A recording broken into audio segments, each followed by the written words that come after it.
गाड़ी का engine oil change करने के बाद इस बात को हमेशा मद्देनज़र रखें कि जैसे ही इंजन स्टार्ट करें फ़ौरन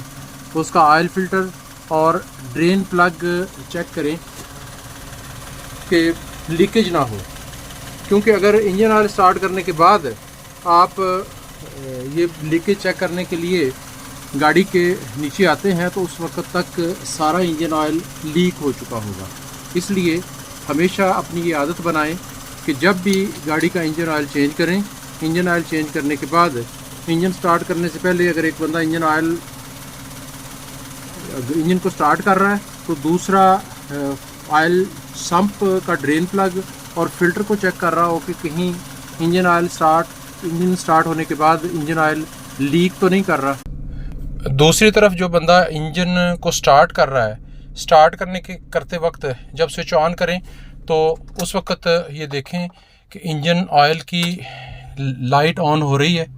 इंजन ऑयल की लाइट ऑन होनी चाहिए स्विच ऑन करने पे। और फिर जैसे ही आप इंजन को स्टार्ट करते हैं तो स्टार्ट होने के फ़ौरन बाद या कुछ देर के बाद इंजन ऑयल की वार्निंग लाइट को ऑफ़ हो जाना चाहिए। इस तरह से ड्राइवर को ये पता चल जाएगा कि ऑयल पंप ने इंजन ऑयल की सर्कुलेशन शुरू कर दी है।